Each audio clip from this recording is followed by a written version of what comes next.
En esta clase vamos a ver, o por lo menos comenzar a ver, los tiristores y triacs. En realidad el tiristor no es un solo dispositivo, es una familia de dispositivos. Podemos encontrar tiristores, triacs, diacs, optotiristores, etc. Hay una gran familia de estos elementos. Básicamente podemos verlos como tres aspectos distintos.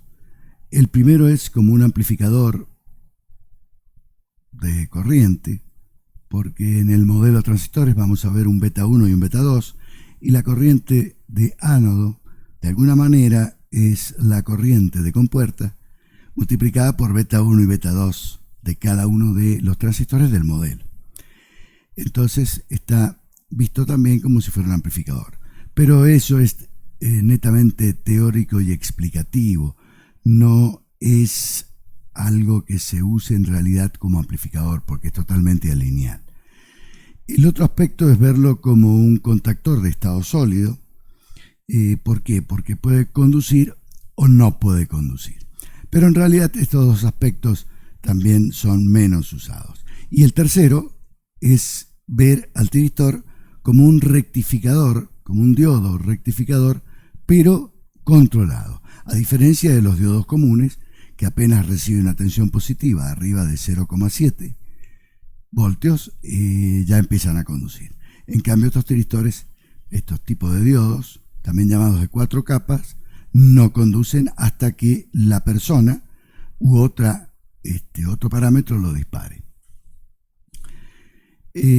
También son llamados SCR, Silicon Controlled Rectifier, o sea, rectificador controlado de silicio, lo cual también es un nombre correcto. SCR también le llamamos así. Y comencemos ahora con los aspectos técnicos. Se ve acá, yo les he dibujado el símbolo del tiristor. Es como un diodo, en donde vemos el típico ánodo, el típico cátodo, pero además se lo dibuja en el símbolo, en la simbología, con otro electrodo más que se llama gate o compuerta. Tenemos dos modelos para explicar su funcionamiento. El modelo de no conducción, que es un modelo muy sencillo, muy básico y muy limitado, y solamente explica la no conducción. Este diodo de 4 capas, el tiristor también se llama diodo de 4 capas, PNPN, sería equivalente en un modelo muy sencillo, muy básico, muy burdo, a 3 diodos conectados de esta forma, si lo comparamos acá con la polaridad de los cristales, en donde tenemos un diodo 1, 2 y 3, y polaricemos, como lo polaricemos, positivo arriba, negativo abajo o al revés, en ninguna forma puede conducir. Y esto solamente estaría explicando el modelo o, digamos, la forma de no conducción, muy limitadamente, por cierto. En cambio, existe otro modelo más usado y mucho mejor, que es el modelo de transistores. Si nosotros partiéramos el diodo de 4 capas en forma teórica, por supuesto, ideal, esto no se hace en la práctica, de esta forma, como está visto acá, y nosotros de alguna forma pudiéramos hacer uniones metálicas entre la partición del cristal N1 y N2, por ejemplo, cuidado, acá hay que aclarar, son uniones metálicas pero que no forman diodo metal semiconductor. No, repito, no forman diodo metal semiconductor. Es como que estuvieran unidos nada más por un metal sin formar ese tipo de diodo. Veríamos esto que se ha formado acá. Esto que se ha formado acá es equivalente a que yo tenga un transistor NPN y un transistor PNP arriba. El positivo, la resistencia RL, de limitación de corriente o de carga también, RLoad, de carga, y bueno, los dos transistores. Vamos a llegar a una ecuación fundamental que está acá abajo, la 1, que es la que nos demuestra en todos los casos el disparo y las causas de disparo. Cuidado, esta ecuación es fundamental porque las 5 causas de disparo se pueden y se tienen que explicar por esta ecuación. Veamos.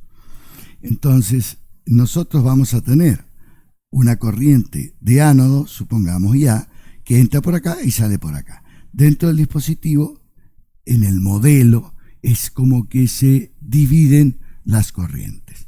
De manera que la IA, esta que está acá, sería la IC1 de un transistor más la IC2 del otro transistor. Pero acordemos que cada corriente de colector es su alfa por la corriente emisora, así que hemos sumado aquí las 2 corrientes de colector en función de las corrientes de emisor.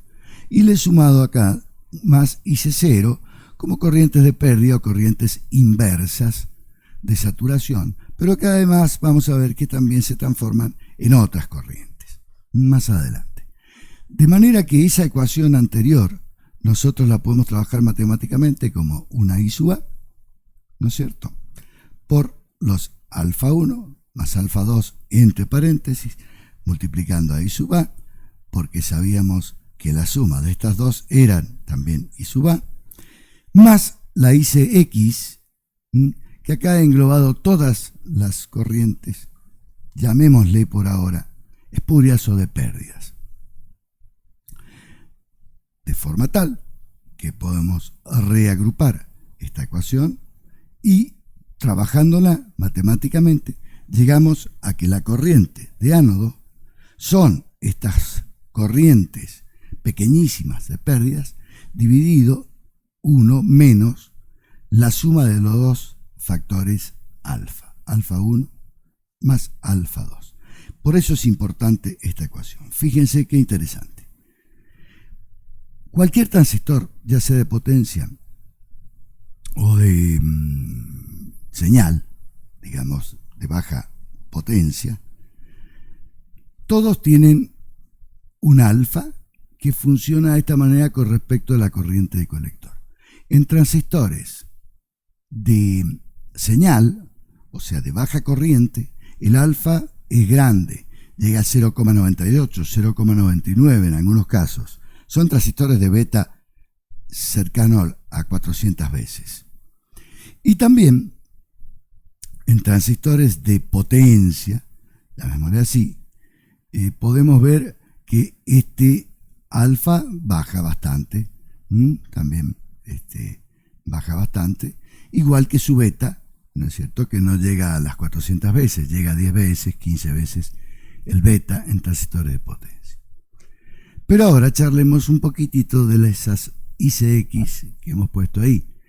Son corrientes pequeñas conformadas en primer lugar por las corrientes térmicas o IC0, esas corrientes inversas sumadas en su totalidad, IC0, ICB0, la he puesto como una sola, más unas corrientes de desplazamiento o corrientes capacitivas o que se dan en capacidades.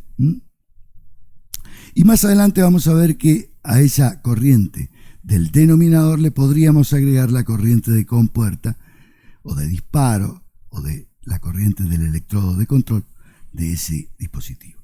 De manera que igual siguen divididas 1 menos los alfa 1 y alfa 2. Pero si vemos el andar de un alfa en cualquier transistor con respecto a la corriente de colector, a medida que su corriente de colector va subiendo, el alfa va subiendo su valor, hasta llegar cercano a 1. 1 sería imposible porque siempre hay una corriente de base. ¿De acuerdo? Entonces nunca puede llegar a 1. Y luego, cuando el transistor se empieza a saturar, o sea que le empiezo a dar más corriente de base, el transistor, el alfa empieza a bajar porque en realidad ese alfa era la relación entre la corriente colector contra la corriente de emisor. Y la corriente de emisor está siendo más grande, pero debido a la corriente de base, que se está saturando, y la corriente colector no puede aumentar. Por eso este alfa baja. No importa. La curva es esta que está acá. Vamos a trabajar cerquita a esta zona semilineal y vamos a ver que a medida que se va aumentando las corrientes de colector, el alfa también va creciendo.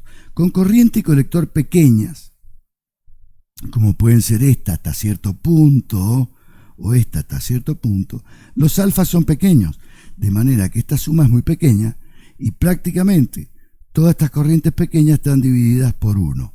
Quiere decir que la I sub A, que sería el resultado acá, esto es I sub A, lo aclaro porque no lo escribí, esta corriente total en el tiristor es pequeña. Pero cuidado, hay distintas causas de disparo, ¿no es cierto? Por ejemplo, el disparo por temperatura. Si la temperatura ambiente aumenta, temperatura exterior hace aumentar la temperatura del encapsulado, TC, ella hace aumentar la temperatura de juntura.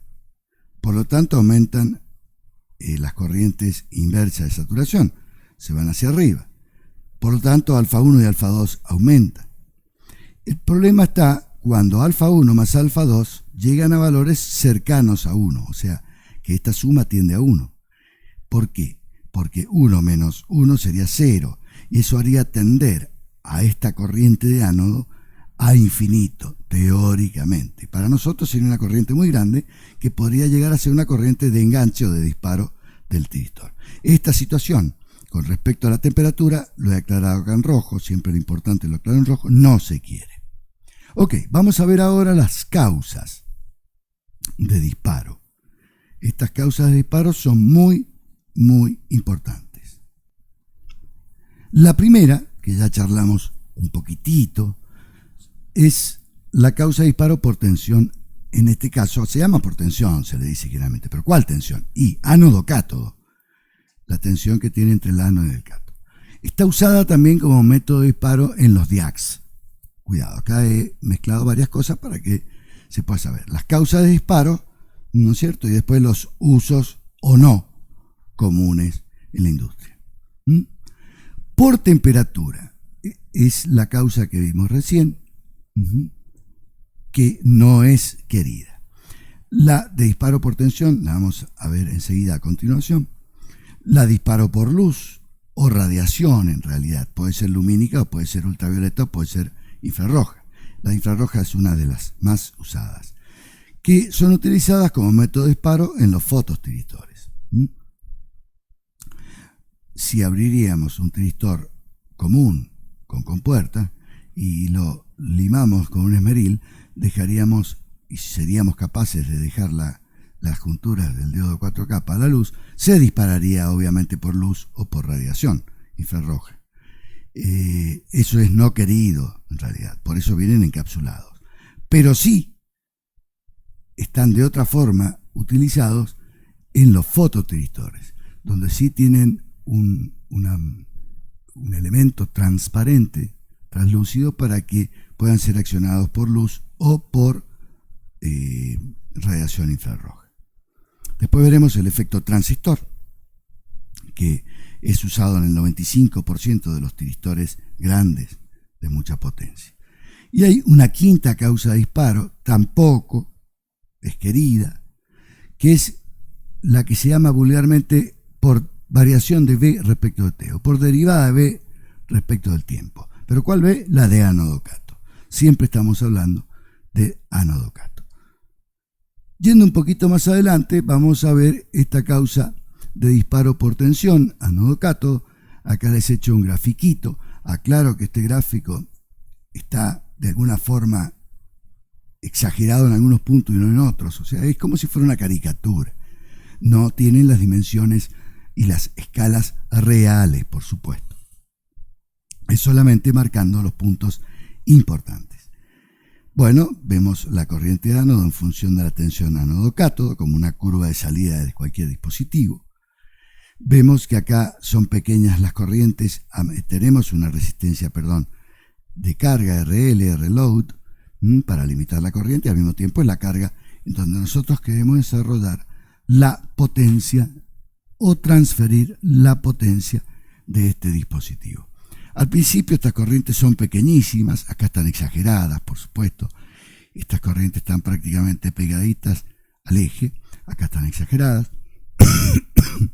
en donde se vuelven chiquititas en todo momento, son miliamperes, y si seguimos aumentando la tensión, acá vemos las distintas rectas de carga, son paralelas porque lo que estoy aumentando es la tensión anodo-cato. Esto es una prueba de laboratorio, o sea, pongo este dispositivo en un laboratorio, tengo una tensión anodo-cátodo variable, continua, en este caso continua, porque estamos haciendo un experimento nada más, y vamos aumentando sin tocar la compuerta si lo tuviera el dispositivo.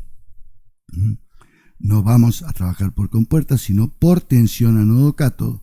Vamos aumentando la tensión, las rectas de carga se vuelven paralelas y van aumentando porque va aumentando la tensión anodo-cátodo, y veremos que llega a un punto BP, la tensión de pico, en donde el dispositivo se dispara y entra desde este punto hasta este punto en una zona que se llama zona de resistencia negativa. ¿Por qué? Porque está aumentando la corriente mientras está disminuyendo la tensión, y eso es al revés. La pendiente tiene una pendiente negativa, al revés que un resistor. El resistor de esta pendiente sería así como lo estoy haciendo yo con el cursor, así, una línea en este sentido, en un resistor o en una resistencia. En cambio acá la línea tiene pendiente negativa, por lo tanto se llama zona de resistencia negativa, y muchos la consideran un hallazgo, una cosa interesante, algo raro. Sin embargo, no es nada raro. Lo que está pasando es que en toda esta zona el dispositivo es un aislador, no conduce. Estamos como en el primer modelo de la no conducción que vimos al principio.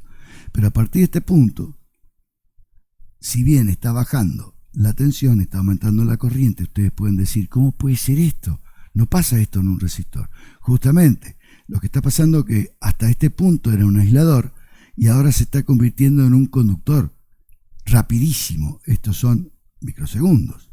Entonces, en ese momento, ¿no es cierto?, en que está aumentando la corriente, está bajando la tensión. Y lógico, fíjense que es como una resistencia negativa, porque se está convirtiendo en conductor. Si algo se está convirtiendo de aislador a conductor, rápidamente baja su tensión, porque se está volviendo conductor. La resistencia interna está bajando, y al mismo tiempo, como está bajando esa resistencia, va aumentando en este tramo de la curva la corriente. Por eso se llama zona de resistencia negativa, y no es nada extraño.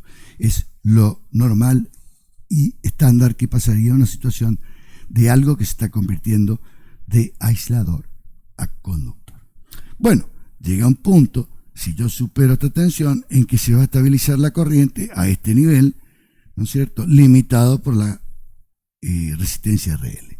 Y esta corriente que tendríamos acá, en este caso máxima, sería la B anodo-cátodo que tengamos en ese momento, esta de acá, dividido la resistencia RL, ¿de acuerdo?, que es la que limita esa conducción, y la resistencia dinámica del diodo, que ahora sí es baja. Ahora es muy baja, es como un diodo común. Por eso yo he hecho este puntito así como si fuera el andar de un diodo común. Mientras que en el tercer cuadrante, cuando lo polarizamos en inversa, se produce la típica IC0, corriente inversa de saturación, muy chiquitita, y que llega a valores de tensión muy altos. He puesto acá estas dos cortes para simbolizar que este eje, ¿no es cierto?, sería muy largo, saldría fuera del dibujo. Entonces he puesto el corte para hacerlo más cortito, ¿no es cierto? Pero les aclaro que esto va desde 800 voltios a 1500 y más también, mucho más también. Esta sería la tensión inversa de ruptura del diodo. Este disparo por tensión no se pretende, no se quiere en los tiristores con compuertas, para nada. Es más, a medida que yo le voy dando corriente de compuerta, fíjense acá, estas serían distintas corrientes de compuerta que van aumentando hacia allá, lo vuelvo más conductor, lo hago disparar antes y lo controlo por compuerta. En cambio, entonces, perdonen, en esos tiristores comunes con compuerta no es querido este disparo, no se desea el disparo por tensión. pero sí se desea o sí se aplica en los DIACs. Vamos a ver enseguida cómo son los DIACs. Les recuerdo algo. Se habla que para que quede enganchado, debo superar en esta una corriente acá de enganche. Entonces hay una corriente de enganche y latching, corriente de enganche, ¿sí?, que está más o menos por acá, para que después, cuando yo baje un poco esta tensión, el sistema quede enganchado, o sea, quede conduciendo. En cambio, cuando yo quiero apagarlo al tiristor, tengo que hacerlo bajar de esa corriente de enganche muchísimas veces. Algunos libros dicen 7, 8 veces, yo diría muchísimo más, mucho más. Hasta que llega una corriente que otra vez se repliega la curva y pasa al estado de no conducción de vuelta. Esa corriente mínima que lo tenemos que hacer bajar para que se corte y se vuelva al estado de no conducción o alta resistencia, se llama corriente de mantenimiento o holding. Perfecto.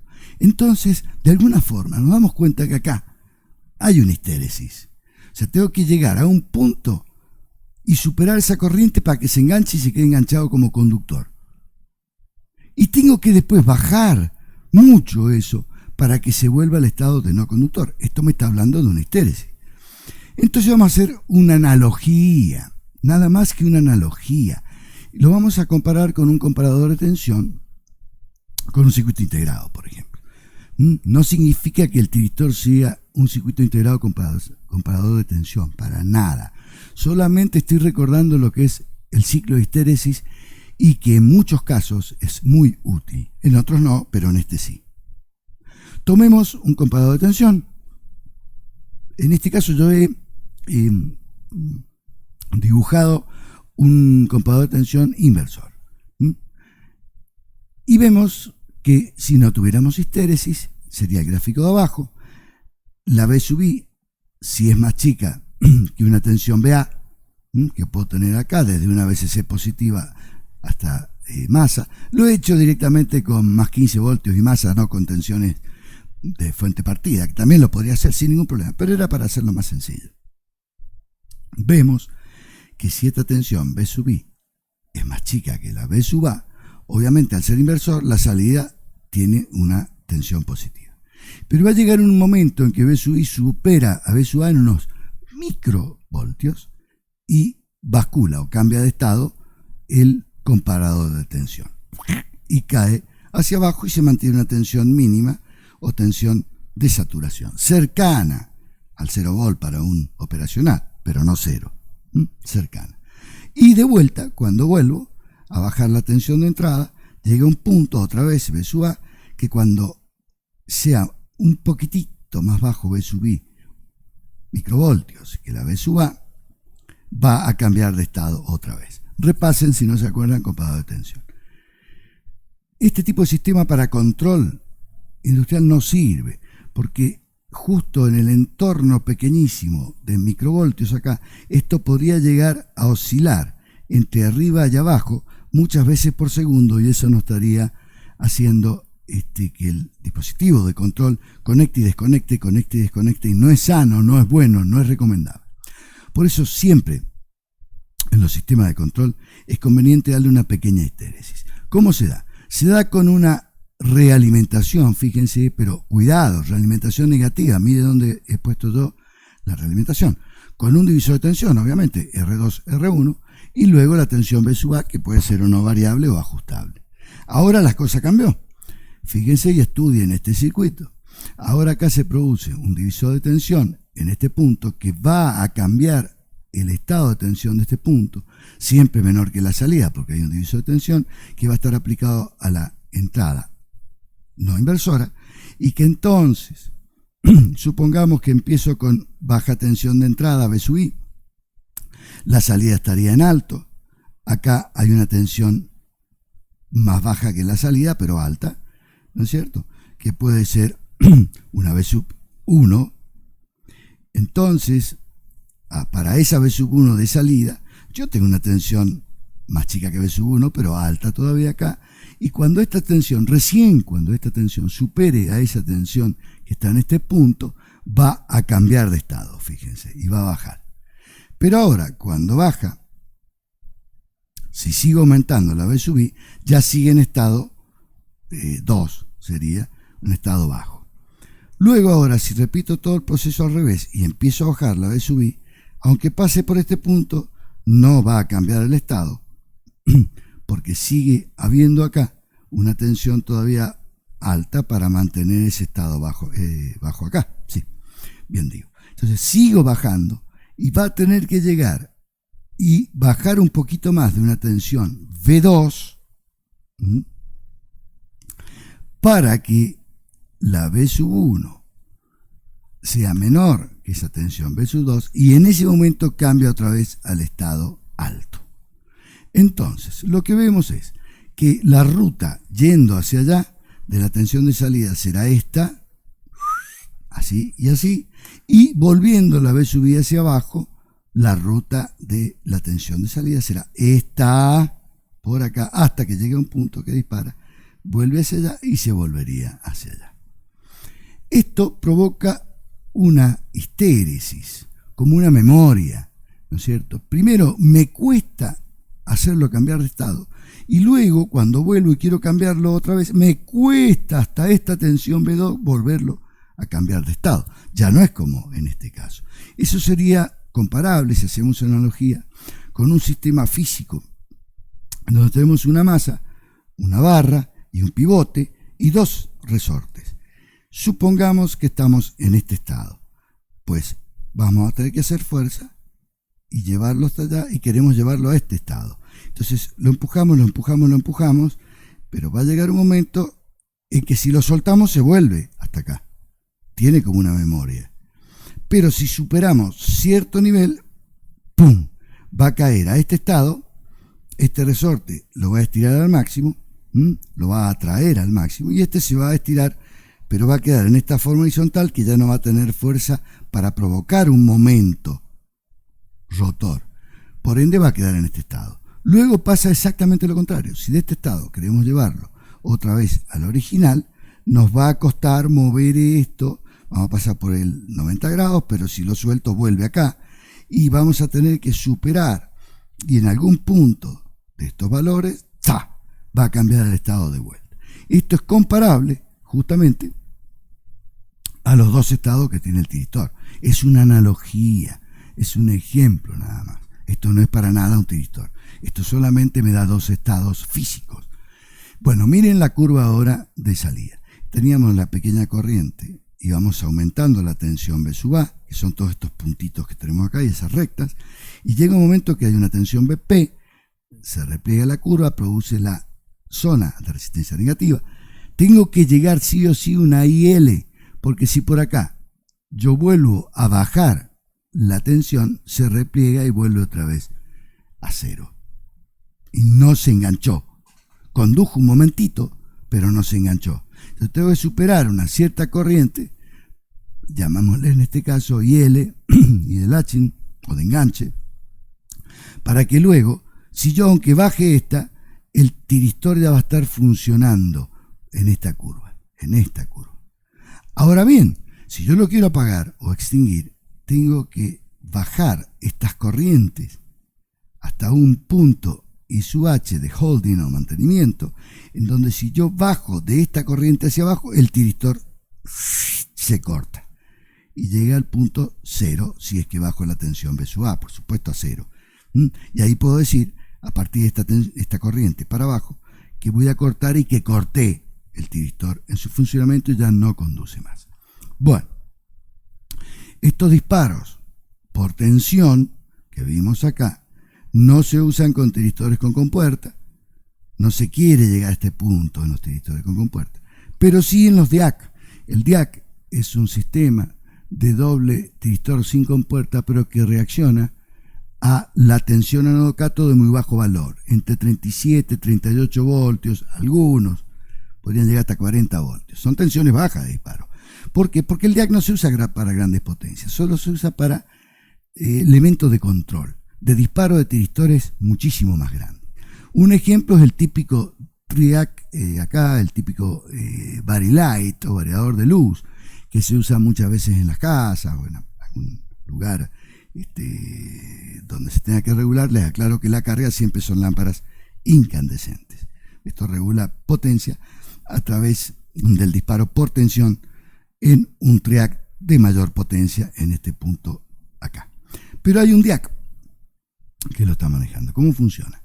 Viene una tensión alterna, supongamos, va creciendo, va circulando acá una corriente, va cargando el capacitor y va a llegar a un punto por acá, por ejemplo, una tensión baja, en que este diac reacciona, primero es no conductor, después conduce, hay una resistencia limitadora de la compuerta de este triac y lo dispara. Le permite circular una corriente de gate que dispara a este triac. Luego, en el hemiciclo negativo va a pasar todo lo contrario, ¿sí? Se va a cargar el capacitor al revés y se va a disparar con tensiones inversas. Como el diac lo puede hacer, ningún problema, y como el triac también puede funcionar así, no hay ningún problema. El diac un poco sería equivalente a poner dos tiristores en antiparalelo, como está acá, ¿no es cierto? Para regular, esto no rectifica, pero sí es un contactor de estado sólido, ¿me entienden? Esto es como si yo pusiera un relé de estado sólido, con todas las ventajas del estado sólido, ¿no es cierto? Que no hace ruido, que no tiene contactos metálicos que se van desgastando o picando o ensuciando, y por supuesto con algunas desventajas, que tienen caída de tensión cuando están conduciendo, que si bien son bajas, también disipan una cierta energía. Veamos otra causa de disparo, otra de las causas de disparo, por variación de la tensión ánodo-cátodo con respecto al tiempo. Acuérdense de las corrientes de desplazamiento, son las corrientes en los capacitores, y lo voy a explicar acá, porque muchos alumnos no entienden que cómo puede circular corriente por un capacitor. Dicen, pero ingeniero, yo nunca entendí cómo circula corriente por un capacitor. Pues no circula la corriente por el capacitor, porque es como un abismo ahí. Pero sí circula corriente por el circuito. Entonces se los explico de una buena vez y para siempre, así lo entienden. Acá muchos de ustedes dirán, por fin lo entendí. Pues ¿por qué no se lo explicaron bien? A ver, las cargas no pueden atravesar el capacitor, porque hay un abismo ahí, hay un dieléctrico. Hay resistencia que tiende infinito. Entonces no hay cargas eléctricas que atraviesen un capacitor. Pero fíjense en esto. Supongamos lo siguiente. En un momento esto es positivo. En el hemiciclo positivo. Las cargas positivas van a pasar y se van a ubicar acá. Estas negras, supongamos. Estoy acá, positivo. Las cargas positivas se van acá. Las negativas del otro lado. Si yo pongo un amperímetro o un señor controlando paso de carga, me va a medir una cierta corriente, ¿sí o no? Obvio, porque hay cargas que se desplazaron hasta allá, ¿ven? Desplazaron, corriente de desplazamiento. Pero luego, imagínense, pasa por cero, viene el hemiciclo negativo, se invierte la tensión y queda así, ahora el positivo abajo, el negativo acá. Por lo tanto, si acá tengo un negativo, todas estas cargas positivas volvieron acá y los electrones se ubicaron acá arriba, igual acá abajo. Todas estas negativas, estos electrones regresaron acá y pasaron, de alguna forma quedaron huecos acá, no es que pasaron, quedaron huecos en este lado de la placa. Por lo tanto ahora las cargas se han ubicado de esta manera, como en rojo. Quiere decir que este señor, o este amperímetro, cuando vio que ahora pasaban electrones para allá, también marcó corriente. Entonces, ¿cómo puede ser? Bueno, y así se explica. No hay corriente de carga, no hay paso de carga dentro del dieléctrico capacitor, pero sí hay movimientos de carga ante la inversión de la polaridad acá, y hay una verdadera corriente y desplazamiento de portadores acá, de cargas. Por ende, hay una corriente real y efectiva, que se llaman corriente de desplazamiento, corrientes capacitivas. Bueno, los tiristores tienen capacidades, no tienen capacitores, pero tienen capacidades en sus junturas. Es más, son apreciables con respecto a la electrónica tradicional de señal, que son capacidades bajas, y más en los transistores de alta frecuencia. Pero acá son grandes porque las superficies de estos elementos de potencia son grandes justamente para resistir la potencia. Por ende, estas capacidades parásitas son grandes. Entonces, de alguna forma, por una variación rápida de la tensión ánodo-cátodo, que sería equivalente a esto, de alguna forma estoy produciendo corrientes de desplazamiento. Entonces, esas corrientes de desplazamientos, ¿sí?, son, de alguna forma, directamente proporcional a la tensión aplicada e inversamente proporcional a la reactancia que tenga el circuito. En este caso, una reactancia más que nada capacitiva. Vamos a poner la capacitiva. Recordemos la fórmula: 1 sobre J, porque es compleja obviamente, 2pi FC. Le he marcado la frecuencia en rojo. Si la frecuencia aumenta, la reactancia baja. Pero ingeniero, acá siempre hay 50 Hz en los tiristores, 60, baja. Sí, por eso no se disparan, porque la frecuencia baja. Pero imagínense que en un momento dado alguien desconecta otra máquina, por ejemplo un motor eléctrico que tiene bobinados grandes, entonces lo desconecta de la red y está a 15 o 20 metros de este dispositivo de control o de este tiristor que está alimentando a otro motor, por ejemplo. Al desconectarlo por la red sale un pico de tensión, un espurio, y este crecimiento alto, derivada de B respecto de T, mírenlo acá, derivada de B respecto de T, hace que esas corrientes rápidamente, casi en forma instantánea, al crecer muy rápido esto, los capacitores se vuelven como un cortocircuito y aumenta muchísimo las corrientes de desplazamiento. Esta idea aumenta mucho porque la reactancia baja mucho. Si esta baja mucho, esta aumenta mucho. Y si nos vamos otra vez a la ecuación 1, un segundito a ver si, no sé si podemos cambiar de foto, creo que no. Bueno, si nos vamos a la ecuación 1, vamos a ver que se va a... Acá tengo la ecuación 1. Fíjense, acá está la corriente de desplazamiento. Si bien esta puede ser chica, pues la temperatura es normal, no es excesiva. No hay disparo de corriente de gate, no estoy hablando de eso. Estoy hablando del disparo por derivada de B respecto a T. Esta sí se va a agrandar. Al agrandarse esta corriente, conforma también la corriente de colector, o la corriente, en este caso, de ánodo. Ánodo-cátodo, son las corrientes de los colectores, ¿sí?, de cada transistor del modelo. Entonces, si aumenta esta, va a llegar un momento, o puede llegar un momento, en que los alfa aumentan a 0,5. Les aclaro que no en todo momento tiene que ser 0,5 y 0,5, puede ser 0,4 y 0,6, o 0,6 y 0,4, etc.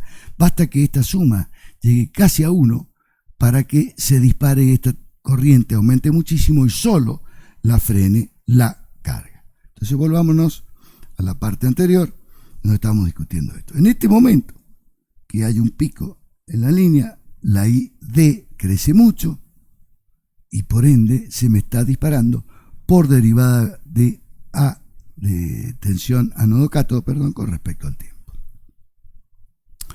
Esta quinta causa que hemos visto, la derivada de B respecto de T, no se quiere, obviamente. ¿Por qué no se quiere?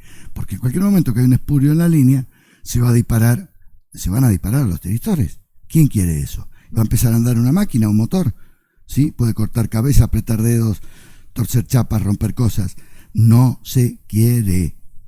No se quiere. Por ende, ya van a ver, hay varios sistemas para tratar de hacer que esto no pase.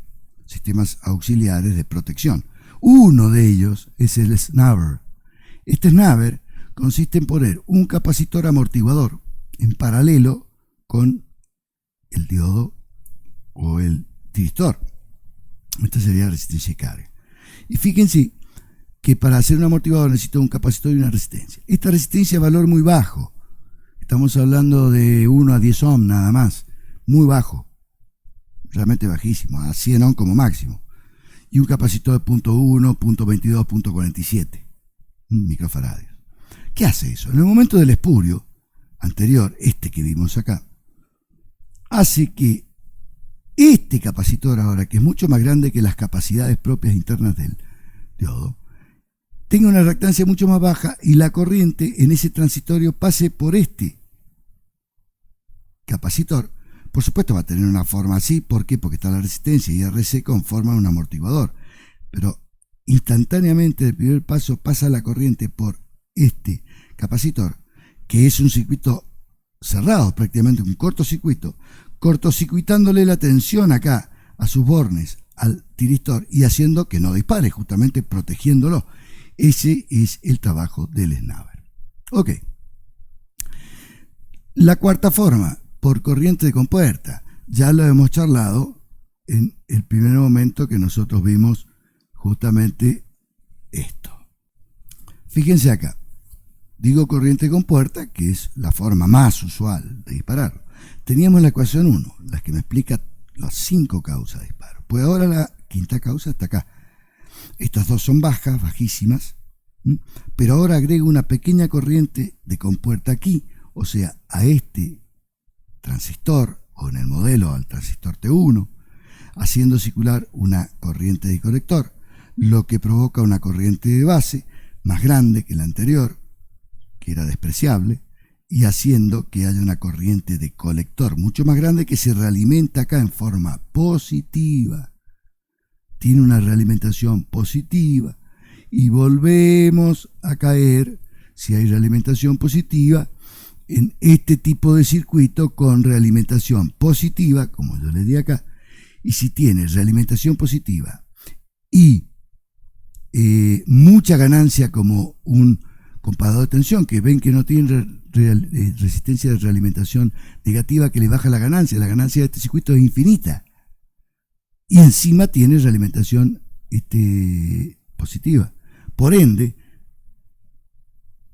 no pasa a un estado otra vez estable. A ver, repasemos esto un poquito, la teoría en amplificadores. Si yo no tuviera esto, realimentación positiva, y tuviera una realimentación negativa acá, el circuito es estable. Si luego tengo una ganancia y el circuito no invierte, es inestable. Si después provoco una realimentación positiva, es inestable. Si cumplo la ley de Barkhausen, A por beta realimentación igual a 1 en su módulo y 360 grados de realimentación, tengo un oscilador. Pero luego, si aumento más la realimentación positiva, ese oscilador armónico de onda senoidal se transforma en un oscilador de onda cuadrada. Pero si después aumento más la realimentación positiva, aquí, ¿no es cierto?, una cosa interesante. Deja de ser oscilante para volver a ser estable, pero con dos estados. Y acá hay un circuito de dos estados, este estado y este estado. Estado alto, estado bajo. Entonces se transforma en un biestable. Para que se transforme en un biestable tiene que tener realimentación positiva, primero que nada, y segundo tiene que tener una fuertísima ganancia. O dicho de otra manera, muy alta ganancia teniendo infinito y fuerte realimentación positiva. Con eso logro tener otra vez estabilidad. Fíjense qué cosa, ¿no es cierto?, de la vida que vuelve otra vez a tener estabilidad. Bien. Entonces, esa causa es de disparo, es la corriente de compuerta, la más usada. La cuarta causa, ingreso por acá una corriente de compuerta, puede ser continua o pulsante. Si es en el caso continua, es una de las formas de dispararlo. Ya vamos a ver enseguida. Y si es pulsante, también. Esto es el disparo por tensión continua, ya visto en esa ecuación 1. Sería una cosa equivalente a esto. Ok, hasta que hemos visto las 5 causas de disparo del tiristor. Pero no confundir causas de disparo con métodos de disparo. Los métodos de disparo son la forma en que yo usualmente voy a disparar al tiristor, normalmente, basándome estos métodos de disparo en alguna de las 5 causas de disparo. Pues en 3 de aquellas se usa, ¿no es cierto? Los métodos de disparo usan esas causas de disparo. La única que no es querida es la por temperatura, obviamente. Nadie quiere disparar una máquina calentando a los tiristores con un soldador encima de el disipador. No puedo controlar nada con eso. Entonces esa es la única que prácticamente no se usa. Pero fíjense, método de disparo ahora. Hay tres. Hay uno por corriente continua. Pues es un ensayo laboratorio. No se usa en forma industrial. ¿Por qué? Porque acá yo tengo un circuito de alta tensión, 220 o 380 o más. Puedo tener hasta 600 voltios. Y fíjense que acá tengo que conectar una fuente continua y poner un transistor de llave, ¿no es cierto? Y limitarle la corriente. Pero este punto podría estar tocando un vivo, ¿no es cierto?, de alta tensión. Por ende, no se usa este método riesgoso. No es bueno. Sí puedo hacer con esto un ensayo de laboratorio, porque en un ensayo de laboratorio todo está controlado, pero no así en la industria. Una de las que más se usa, la más usada, por transformador de pulsos. Este es un transformador especial, generalmente relación 1 a 1. No es de núcleo de hierro, es un núcleo de ferrite y otros materiales cerámicos, magnéticos o magnetocerámicos, trabajados con moldes a alta presión y alta temperatura y que pueden llegar a frecuencias muy altas. Estamos hablando de 1 a 3 megahertz, estos ferrites. Entonces yo puedo producir pulsos de alta frecuencia que no podría producirlo con transformadores de núcleo de hierro que llegaría hasta 7 kilohertz, nada más. Yo acá necesito trabajar para mandarle pulsos de 300 kilohertz, 400 kilohertz a los tiritores. Ya vamos a charlar enseguida de esto. Y una tercera forma de disparo, que en realidad es un disparo, fíjense, por tensión, porque hay, o se saca de acá, o de acá, del ánodo, ¿no es cierto?, un cablecito, una resistencia limitadora de corriente para la compuerta. Pero y lo disparo por tensión, pero en este caso, el comando va a estar con un optodiodo, un optotiristor, en donde está encapsulado, ¿no es cierto? No le puede entrar la luz de afuera para que no se autodispare por otras luces, otros motivos, otras radiaciones. Y hay un diodo de comando donde este va conectado a un transistor al circuito de control, circula corriente, sale una luz generalmente infrarroja interna a la cápsula y hace disparar a este fototiristor y este hace disparar al tiristor de potencia grande. Esa es otra forma de disparar. Fíjense, vamos acá, yo les he hecho un dibujito, el que es por transformador de pulsos. Acá he dibujado un poco, a grosso modo, una cazoleta con núcleo de ferrite,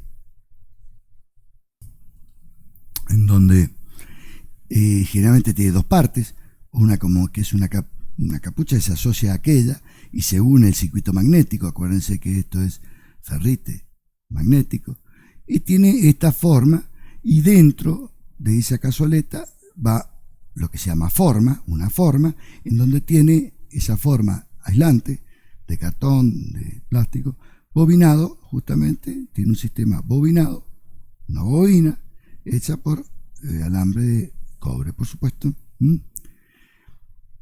y que pueden llegar a 1 megahertz. Hay algunas que llegan a mayor frecuencia, incluso yo he trabajado incluso con mayor frecuencia.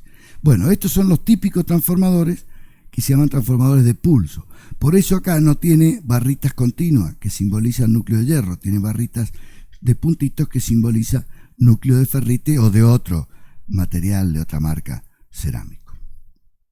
Ok, y acá les he puesto ejemplos de para qué sirven los diodos como rectificadores controlados, que es el uso en el 99,9% de los casos, o como contactores también, ¿no es cierto? Pero he puesto un ejemplo en rectificación monofásica, 4 diodos, o rectificación bifásica. He puesto acá, no se ve bien, pero es un transformador con punto medio, acá tiene punto medio. Entonces es un transformador bifásico, ojo, por más que la entrada de primario sea monofásica, la rectificación es bifásica, porque acá hay dos fases, la de arriba y la de abajo. Pero el dibujo es el mismo, ¿no? Es UA1, es UA2.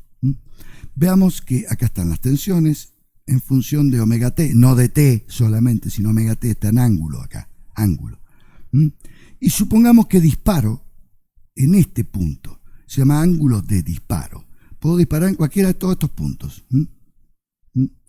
Esto se llama delta alfa o campo de existencia del ángulo de ignición. O sea, entorno de ángulo donde yo puedo disparar al tiristor y el tiristor va a disparar. Fuera de esta porción, el tiristor 1, supongamos que sea este, fuera de este entorno no dispara. ¿Por qué? Porque está inversamente polarizado, simplemente por eso.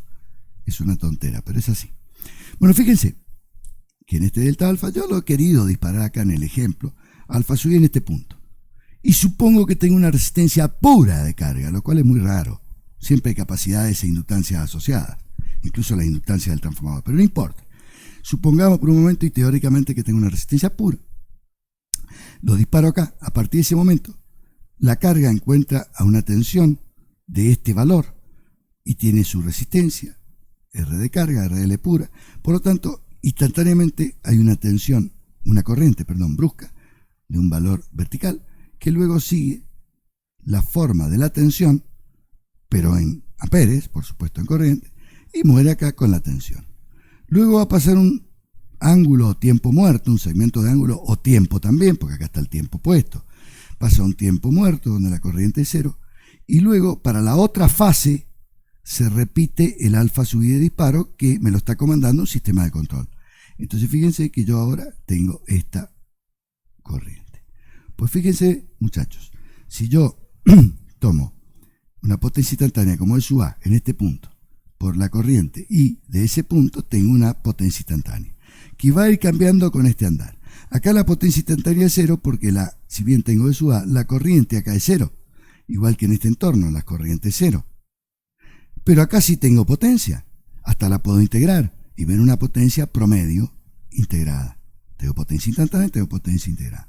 Quiere decir que yo a medida que voy variando el ángulo de ignición hacia allá, si lo disparo acá tengo la potencia máxima, si lo disparo acá tengo, supongamos, un 83% de potencia, si lo disparo acá un 75%, así, si lo disparo acá en la mitad, voy a tener la mitad de la potencia, pues tengo la mitad de la corriente, ¿sí? Y así, y si lo disparo a este tiristor 1, sub A1, si lo disparo acá muy cerquita de donde termina su campo de existencia del ángulo de ignición, delta alfa, prácticamente la potencia va a ser casi nula, y si lo disparo acá en 180 grados, por supuesto la potencia es nula.